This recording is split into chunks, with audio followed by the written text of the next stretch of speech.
Praise the lord. ఈరోజు కీర్తనల గ్రంథం 78వ అధ్యాయాన్ని చదువుకుందాం. నా ప్రజలారా, నా ఉపదేశం చెవిని పెట్టండి. నా నోటి నుంచి వెలువడే మాటలు చెవియొగ్గి వినండి. నోరారా నేను కావ్యం చెప్తాను. పురాతన కాలం నుంచి వచ్చిన గూఢ సత్యాలు వినిపిస్తాను. ఈ సంగతులు మేము విన్నాము, తెలుసుకున్నాము. మా పూర్వీకులు మాకు తెలియచేశారు. ఈ విషయాలు వారి పిల్లలకు చెప్పకుండా దాచము. రాబోయే తరానికి యెహోవా సంస్తుతులను, ఆయన బల ప్రభావాలను, ఆయన చేసిన అద్భుత కార్యాలను చెప్తాను. ఆయన యాకోబు వంశంలో ఓ సాక్ష్యం నిలిపాడు. ఇశ్రాయేలుకు ఓ ఉపదేశం ప్రసాదించాడు.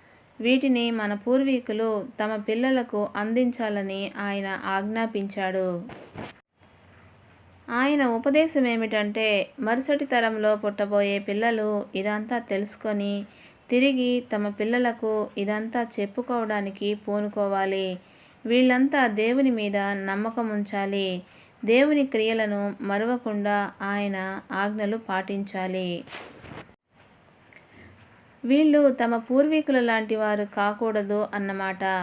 ఆ తరం వాళ్ళు మొండికెత్తి దేవునికి తిరుగుబాటు చేసిన వాళ్ళు. తమ హృదయాలను సరిచేసుకున్నవాడు కాదు. వాళ్ళు దేవుని విషయం అంతరంగంలో నమ్మకమైన వాళ్ళు కాదు. ఎఫ్రాయిం గోత్రం వాళ్ళు యుద్ధాయుధాలను ధరించి కూడా తీరా యుద్ధ సమయం వచ్చేటప్పటికి వెనక్కి తిరిగారు. వాళ్ళు దేవుని ఒడంబడిక ప్రకారం ప్రవర్తించలేదు. ఆయన ధర్మశాస్త్రం అనుసరించడానికి వాళ్ళు ఇష్టపడలేదు. ఆయన క్రియలను వారికి చూపిన ఆయన అద్భుతాలను వారు మర్చిపోయారు.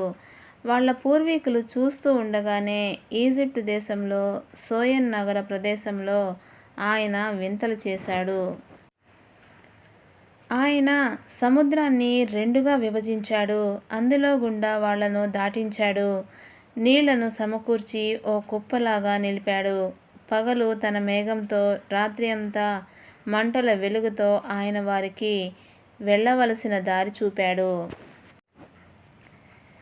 ఎడారిలో ఆయన బండలను చీల్చాడు.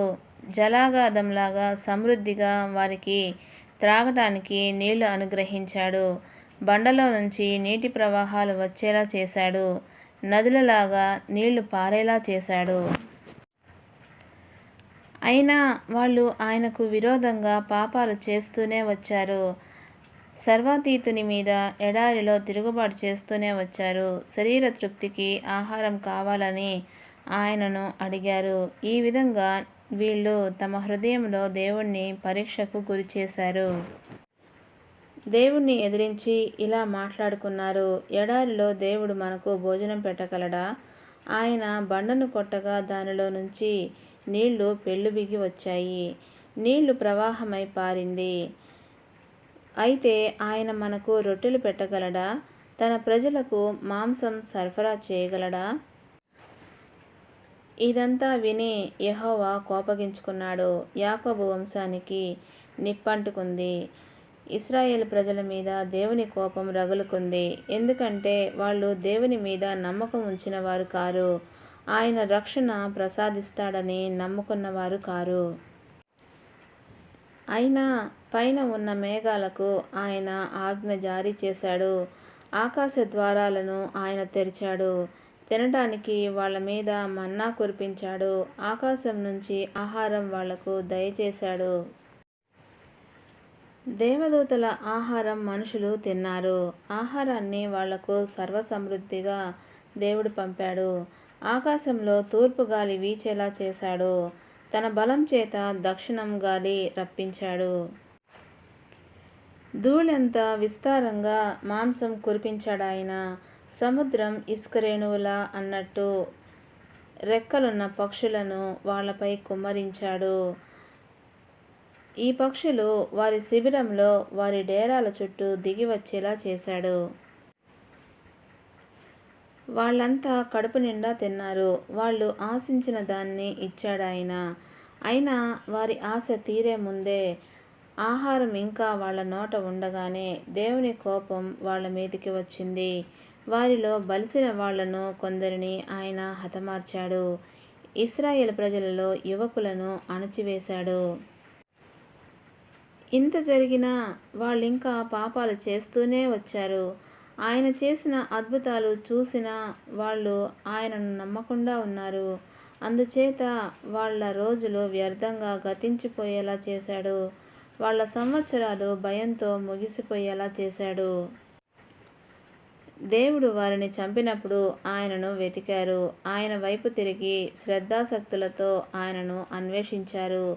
దేవుడు తమకు ఆధారశిల లాంటి వాడని గుర్తు తెచ్చుకున్నారు. సర్వాతీతుడు తమను కొనుక్కొని విడిపించిన వాడిని జ్ఞాపకం చేసుకున్నారు. అయినా వారి హృదయం ఆయన పట్ల నిలకడగా లేదు. ఆయన చేసిన ఒడంబడిక విషయం వాళ్ళు నమ్మకంగా లేరు. వాళ్ళు నోటితో ఆయనకు కపటమైన మాటలు చెప్పారు. అయినా దేవుడు వాత్సల్యమయుడు, వారి అపరాధాన్ని కప్పివేశాడు. వాళ్లను నాశనం చేయలేదు. చాలాసార్లు ఆయన కోపాగ్నిని అణుచుకున్నాడు. తన ఆగ్రహమంతా పురికొల్పుకోలేదు. వాళ్ళు శరీరులని, వెళ్ళి తిరిగి రాని గాలి ఊపిరి లాంటి వాళ్ళని ఆయనకు జ్ఞాపకమే. ఎడారిలో వాళ్ళెన్నోసార్లు ఆయన మీద తిరగబడ్డారు. ఆ పాడు ప్రదేశంలో ఆయనను ఎన్నోసార్లు దుఃఖపెట్టారు. చీటికి మాటికి వాళ్ళు దేవుణ్ణి పరీక్షించారు. ఇశ్రాయేలు ప్రజలు పవిత్రుడైన దేవుణ్ణి హద్దులో పెట్టారు. ఆయన బలం ఎలాంటిదో వాళ్ళు జ్ఞాపకం చేసుకోలేదు. శత్రువుల బారి నుంచి వాళ్ళను ఆయన విడిపించిన రోజైనా వాళ్లకు జ్ఞాపకం లేకపోయింది. అప్పుడు ఈజిప్టులో ఆయన తన చిహ్నాలు కనపరిచాడు. సోయన్ నగర ప్రాంతంలో అద్భుతాలు చేసి చూపాడు. ఇది వాళ్ళు జ్ఞాపకం చేసుకోలేదు. నైలు నది కాలువలు, అక్కడి ప్రవాహాలు రక్తంగా మార్చాడు. ఈజిప్టు వాళ్ళు వాటి నీళ్లు త్రాగలేకపోయారు. ఆయన వాళ్ళ మీదికి ఈగల గుంపులను పంపాడు. అవి వాళ్లను మింగివేశాయి. కప్పలను వదిలాడు. అవి వాళ్ళ మీదికి నాశనం రప్పించాయి. పంట చేలను పురుగులకు వదిలిపెట్టాడు. వాళ్ళ కృషి ఫలితాన్ని మిడతలకు అప్పగించాడు. వడగండ్లు కురిపించి ద్రాక్ష చెట్లను పాడు చేశాడు. చలిమంచు చేత వాళ్ళ మేడి చెట్లను నాశనం చేశాడు. వాళ్ళ గొడ్లు గోద వడగండ్ల పాలయ్యేలా, వాళ్ళ మందలు పిడుగుల పాలయ్యేలా చేశాడు. వాళ్ళ మీదికి ఆయన తన కోపాగ్ని, ఆగ్రహం, చిరాకు, బాధ పంపాడు. విపత్తు కలిగించే దేవదూతల గుంపును పంపాడు. తన కోపానికి దారి సరిచేశాడు. మరణం నుంచి వాళ్ళ ప్రాణాన్ని తప్పించలేదు. వాళ్లను నాశనానికి అప్పగించాడు. ఈజిప్టులో జ్యేష్ఠ కుమారులందరినీ, ఆ హాము వంశం వాళ్ళ నివాసాల్లో వాళ్ళ బలం వల్ల కలిగిన ఆ తొలి సంతానాన్ని ఆయన హతం చేశాడు. అప్పుడు గొర్రెలను నడిపించినట్లు తన ప్రజలను ఆయన వెంటపెట్టుకుపోయాడు. ఎడారిలో మందలాగా వాళ్లకు దారి చూపుతూ వెళ్ళాడు. వారు భయపడకుండా క్షేమంగా వారిని నడిపించాడు. కానీ వారి శత్రువులను సముద్రం ముంచివేసింది. పవిత్రమైన తన దేశానికి తన కుడిచేయి సంపాదించిన ఈ కొండసీమకు వారిని తీసుకువచ్చాడు. వారి ఎదుట నుంచి ఇక్కడి జనాలను ఆయన పారదోలాడు. ఆ జనాల భూములను వారికి వారసత్వంగా పంచి ఇచ్చాడు. వాళ్ళ నివాస స్థలాలలో ఇశ్రాయేలు గోత్రాలను కాపురం ఉండేలా చేశాడు. అయినా సర్వాతీతుణ్ణి వారు పరీక్షించారు, ఎదిరించారు. ఆయన శాసనాలను వారు పాటించలేదు. తమ పూర్వీకులలాగే దేవుని నుంచి వెనక్కు తీసి ద్రోహులయ్యారు. ఎక్కు పెడితే సరిగ్గా వంగని విల్లులాగా వాళ్ళు తొలగిపోయారు. తమ ఎత్తైన పూజా స్థలాల చేత ఆయనకు కోపం రేపారు. తమ విగ్రహాల మూలంగా ఆయనకు రోషం పురికొల్పారు. దేవుడు ఇదంతా చూసి కోప్పడ్డాడు. ఇశ్రాయేలు ప్రజలంటే ఆయనకు ఎంతో అసహ్యం కలిగింది. అప్పుడు ఆయన షిలోహులో ఉన్న తన నివాసాన్ని విసర్జించాడు. మనుషుల మధ్య ఆయన వేసిన ఆ గుడారాన్ని వదిలిపెట్టాడు. తన బలాన్ని బందీగా అప్పగించి వేశాడు. తన మహిమను శత్రువుల చేతికి ఇచ్చాడు. తన ప్రజలను ఖడ్గానికి గురిచేశాడు. తన సొత్తైన ప్రజల మీద ఆయన తన ఆగ్రహం కుమ్మరించాడు. మంటలు వాళ్ళ యువకులను మింగివేశాయి. వాళ్ళ కన్యలకు పెళ్లిపాటలు లేకపోయాయి. వాళ్ళ యాజులు కత్తిపాలై కూలారు. వాళ్ళ విధవరాండ్రు ఏడవలేకపోయారు.